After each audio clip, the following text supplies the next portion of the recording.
Hello,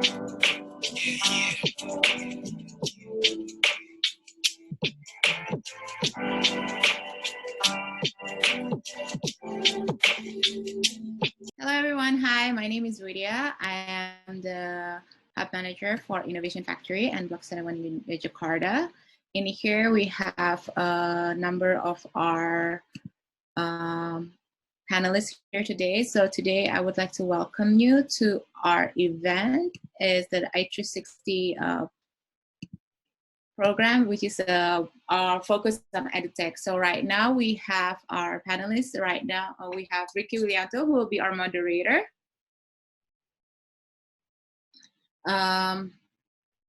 Ricky Willianto is from Ravenry. Ravenry is an on-demand research platform. It's on-demand desk research platform where they generate actionable insight for your businesses within 48 hours by combining human technology and data.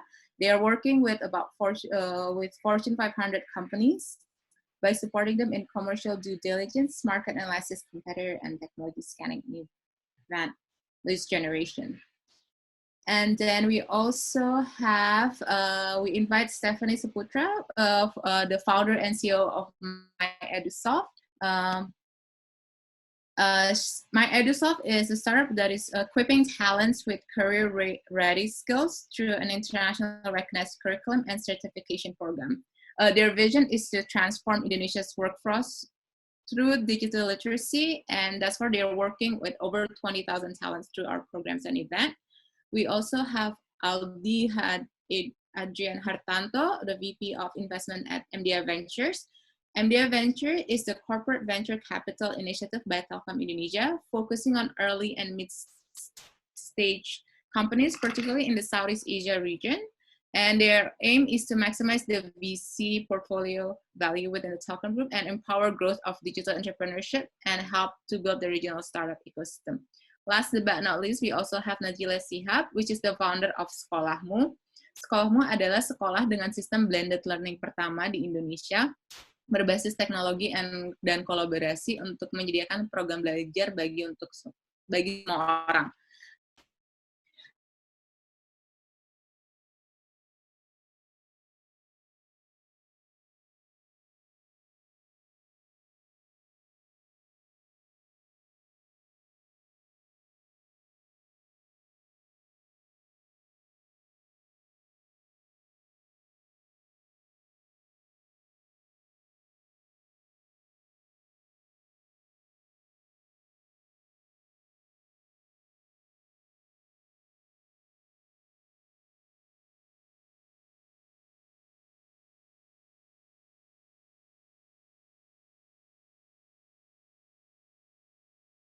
My name is Ricky, and I am the co-founder of Ravenry. We do research, bite-sized research very, very quickly for clients all around the world. Yes, that's kind of a nutshell of what we do. And as part of our work, we also work together with Block 71 and Innovation Factory in helping them surface insights about interesting industries and growing industries in markets like Indonesia. So today, I think we have a very exciting panel lined up for us. We have a couple of entrepreneurs from the edutech space itself who's joined us and who will give us some insights about their experience and what they've observed.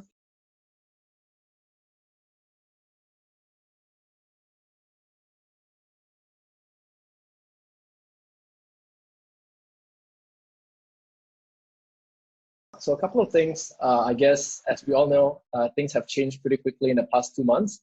And I think the first thing we want to address is kind of the elephant in the room, which is, what has changed in the past 2 months when, this lockdown happened and the pandemic happened. How has, the edutech space evolved during this period, and what are some of the challenges that players have faced?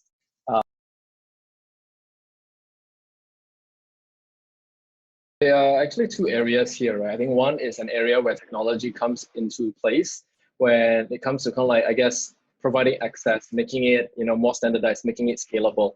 On the other hand, I think what you mentioned is a little bit on the quality, right? And quality, when it comes to education, is a little bit more, it's a little bit more subjective, right? So how do you ensure quality, right? And I'm not sure if technology has a big part to play here, but I'm just curious as to kind of like how do we make sure that the quality of teachers that we have, and not just that, how do we make sure that we're actually giving them the right equipment and tools to be able to teach our future students, right, with the right skills, you know.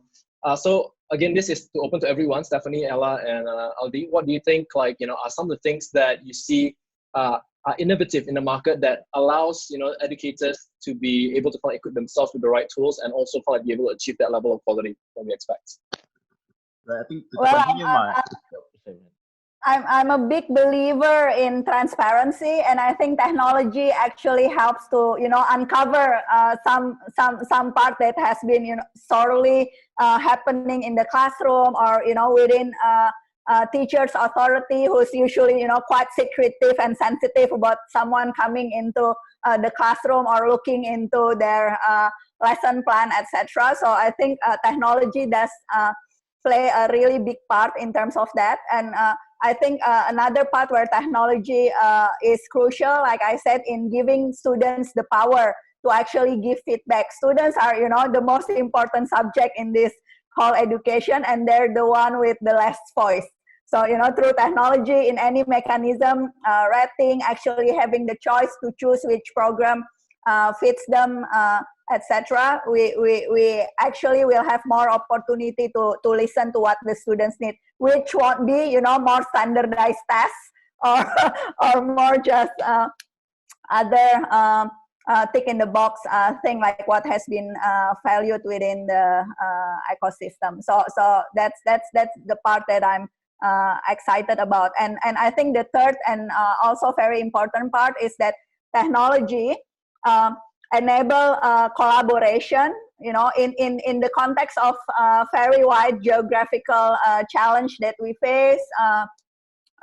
Being able to build a network through technology, giving access through technology, and actually supporting schools that need more help. I think we can expose more examples of best practice and greatness to the ecosystem, and that in itself is a huge and very fast learning curve for the one who hasn't been at that level of empowerment yet.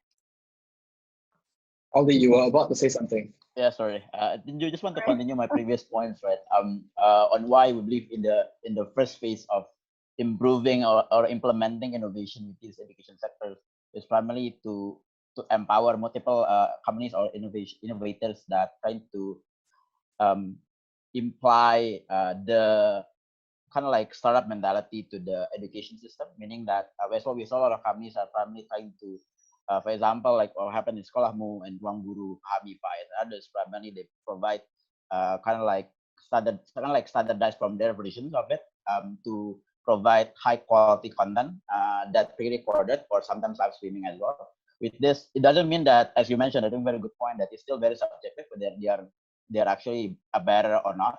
But at that point, they are keep improving based on the feedback with the students and multiple stakeholders that they manage, which eventually hope that, for example, what Sekolahmu did, right, by trying to do kind of cross-border between school and one school and another schools to really be able to leverage other schools' curriculums or content, they will be able to elevate the other school standards as well, right, by taking those great, content or curriculum that they have. I think the goal in, I think the first 3 to 5 years, I think from what we saw, I think in other countries as well, that will be the main focus or multiple model that we saw, trying to really be able to help existing infrastructures, existing players to really be able to innovate through the technology by having these platform. And once these players be able to find the right ingredients or the right models to standardize, not only like standardized, but right formula or guidance to really be able to continuously improve or innovate. And after that, once these scalable features are already in place, they will be able to start personalize the experience. But I think in the first place, I think more we haven't really seen a lot of platforms that really empower the teachers. But I think along the way, one, they already had the right formula, the right best practice to innovate, continuously improve and innovate through the platform like Ruang Guru, Sekolahmu, Pahamify, Pintari, and the others. And then eventually, I think what I personally envisions that we will have players that empower teachers to create high quality education content as if you are posting a TikTok or posting on Instagram, right? They already have the right tools, that they have experience. It's a social media for this. teachers in the future. I think what we are envisioning at that, just we will be able to really democratize and decentralize the whole experience, which really empower teachers to really create their content what they want. Because, for example, teachers in Kalimantan, right, they know exactly what Kalimantan student want, but they don't have the right tools to empower that. I think through this collective experience of these multiple companies that are currently trying to crack the model or the ingredients to do the best practice for the education system of Indonesia, and then they will be able to give the power to the teachers to really be able much more personalize the experience. With what you saw in other markets like India and countries like US, for example, there's a company called Class Plus. What they do, they empower a rockstar teacher to create their own app. So there, these companies be able to, each teacher, for example, say for example, like Stephanie, for example, become a teacher, and then Stephanie have their own app powered by Class Plus, and they already have all the tools for Stephanie to teach, for example, specifically or specific subjects, right? They have like teachers that kind of like math, what you call this? They call it rockstar math, or they're rockstar in teaching math, right? Or for example, biology scientists, those kind of guys, right? So I think in the long run, that's what we are vision. I think by once we have the right tools and the right ingredients to continuously innovate the system, education system in Indo, and then I think we will start seeing a lot of companies that trying to optimize and personalize those experience even within district, cities, or even certain areas or places in Indo to really be able to democratize the whole education experience. I think from me and my side, what really is interesting with the current edtech model is that people have different paces, right? So let's say one student in a classroom, they didn't have a choice to skip through something or repeat something because it's all the same pace. But right now with edtech, you can customize it according to your current skill level, your current understanding. And it's, you know, especially with AI right now, you can actually learn how the student studies. And it's for instance, if it turns out that, oh, the student, they don't really work well when they're reading a lot of text, but maybe they learn better when they're watching something. So that can also be customizable, and that could be interesting. At the same time, I think how edtech will revolutionize the experience of teachers is the feedback mechanism that Ella mentioned. Before in a class, you cannot really tell whether what you're doing is right or not. You're just expected to continue, and you cannot iterate, and you cannot make sure that the things that you're teaching continues to improve and continues to be more relevant to the students. But with the feedback mechanism that we have now, and looking at, you know, the engagement of the students, looking at how they are actually tackling the problems, you can really see whether or not the materials is relevant or not. And I think for a lot of teachers, that will be very valuable feedback that will help them see what would be the next things that they could teach for these students.